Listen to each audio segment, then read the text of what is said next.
खुलुमबाय लोगोफोर, गोजोन फुंबिलिनि बयनिसिमबो गाहाम हामलायनाय बावहरग्रोनाय जाबाय। आं दिनै नोंथांमोननि सिगाङाव राशि बायदियै सानसेनि फानजामुथिखौ फरायथिनो लादों।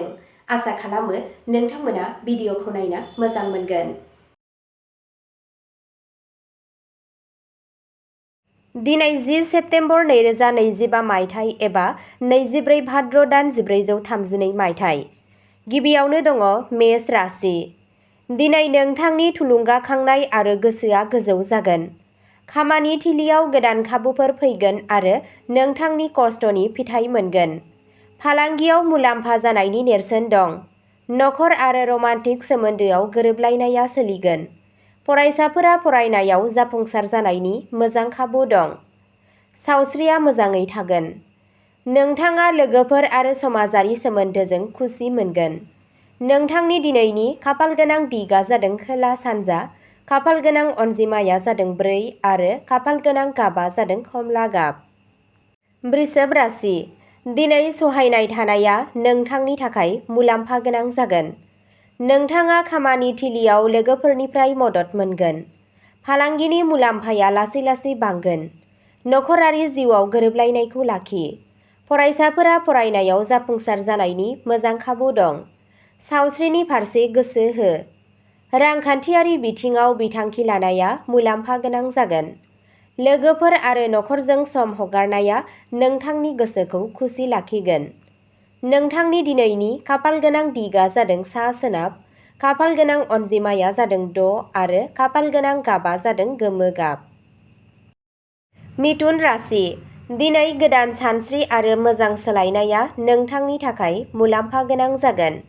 नोंथाङा खामानियाव मासि जौगाहोनाय एबा गोदान बिबानफोर मोननो हागौ। फालांगियाव बाहागोदारिया मुलाम्फा गोनां जागोन। नखर आरो लोगोफोरजों सोमोन्दोआ गोदै जागोन। फरायसाफोरा मोजां नम्बर मोननो हागौ। सावस्रिया मोजाङै थागोन। रांखान्थियारि थासारिया गोख्रों जागोन। नोंथांनि दिनैनि खाफालगोनां दिगआ जादों सा सानजा, खाफालगोनां अनजिमाया जादों 2 आरो खाफालगोनां गाबआ जादों गोथां गाब। कर्क राशि। दिनै खाफाल आरो जाफुंसारनाय लाबोगोन। नोंथाङा नोंथांनि साख्रियाव गोजौ मावख'गिरिफोरनिफ्राय हेफाजाब मोनगोन। फालांगियाव मुलाम्फानि गोदान खाबु मोनगोन। नखरनि सुबुंफोरजों सम हगारनाया नोंथांनि गोसोखौ गोजौ लाखिगोन। नोंथाङा नोंथांनि बिमा-बिफानिफ्राय बोर मोनगोन। हाबा जानाय जिउआ गोदै जागोन। फरायसाफोरा फरायनायाव मोजाङै नम्बर मोनगोन। सावस्रिया मोजां जागोन। समाजारि आरो धोरोमारि हाबाफोराव बाहागो लानाया गाहाम जागोन। नोंथांनि दिनैनि खाफालगोनां दिगआ जादों सोनाब, खाफालगोनां अनजिमाया जादों 5 आरो खाफालगोनां गाबआ जादों निला गाब। सिंह राशि। दिनै नोंथांनि गावजों गाव फोथायनाय आरो दैदेननायनि रोंग'थिया जोबोद मोजां जागोन। खामानि थिलियाव गोदान गोदान खाबुफोर सोमजिगोन। फालांगियाव मुलाम्फा जानो हागौ। नखर आरो रमान्टिक सोमोन्दोआव गोरोबलायनाया सोलिगोन। फरायसाफोरनि थाखाय बेयो मोनसे मोजां सम। सावस्रिया मोजां जागोन। लोगोफोरजों सोमोन्दोआ गोख्रों जागोन। रांखान्थियारि थिरांथाफोरखौ साननानै ला। नोंथांनि दिनैनि खाफालगोनां दिगआ जादों खोला सोनाब, खाफालगोनां अनजिमाया जादों 7 आरो खाफालगोनां गाबआ जादों गलापि गाब। कन्या राशि। दिनै खस्थ'नि फिथाइया नोंथांनि फारसे मोजां जागोन। नोंथांनि साख्रियाव प्रम'शन जानायनि खाबु दं। फालांगियाव मुलाम्फा जागोन। नखराव गोजोन आरो हेफाजाब थागोन। जुलियारि जिउआव अननाय आरो बुजिलायनाया बांगोन। फरायसाफोरा फरायनायाव जाफुंसार जागोन। सावस्रिया मोजां जागोन। रांखान्थियारि बिथिङाव सांग्रां जानानै रां खाथाय। नोंथांनि दिनैनि खाफालगोनां दिगआ जादों साहा, खाफालगोनां अनजिमाया जादों 1 आरो खाफालगोनां गाबआ जादों निला गाब। तुला राशि। दिनै नोंथाङा नोंथांनि खामानियाव जाफुंसारनाय आरो गोजोननाय मोनगोन। नोंथाङा नोंथांनि साख्रियाव बैसोगोराफोरनिफ्राय हेफाजाब मोनगोन। फालांगियाव दावगानो हायो। नखराव गोरोबलायनाय आरो अनलायनाया सोलिबाय थागोन। हाबा जानाय जिउआ गोजोनथाव जागोन। फरायसाफोरा बादायारि आनजादफोराव जाफुंसार जागोन। सावस्रिया मोजाङै थागोन। रांखान्थियारि थासारिया दिदोम थागोन। समाजारि हाबायाव बाहागो लायोब्ला नोंथांनि मान आरो सन्मानखौ बांहोगोन। नोंथांनि दिनैनि खाफाल गोनां दिगा जादों सानजा, खाफाल गोनां अनजिमाया जादों 9 आरो खाफाल गोनां गाबा जादों गोजा गाब। वृश्चिक राशि, दिनै गोदान मावथांखिफोरखौ फोसावनायनि सान। साख्रियाव मोजां खाबु मोनगोन। फालांगियाव बाहागोदारिनिफ्राय मुलाम्फा जागोन।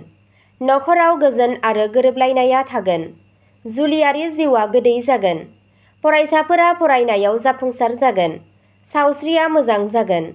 रांखान्थियारि बिथिङाव साननानै आगान ला। लोगोफोरनि हेफाजाब होनाया मुलाम्फा जागोन। नोंथांनि दिनैनि खाफाल गोनां दिगा जादों सा सानजा, खाफाल गोनां अनजिमाया जादों 8 आरो खाफाल गोनां गाबा जादों गोथां गाब। धनु राशि, दिनै नोंथांनि खामानिफोरा थाबैनो जोबगोन।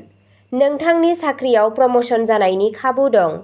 फालांगियाव गोबां मुलाम्फा जानो हागौ। नखरजों सम हगारनाया गोजोननाय लाबोगोन। फरायसाफोरा गावनि सोलोंथायाव जाफुंसार जागोन। मोजां मोनलायनायनि सोमोन्दोआ गोख्रों जागोन। रांखान्थियारि दिदोमथि गोख्रों थागोन। सावस्रिया मोजां जागोन। दावबायनायनि थाखाय बियो मोजां सम।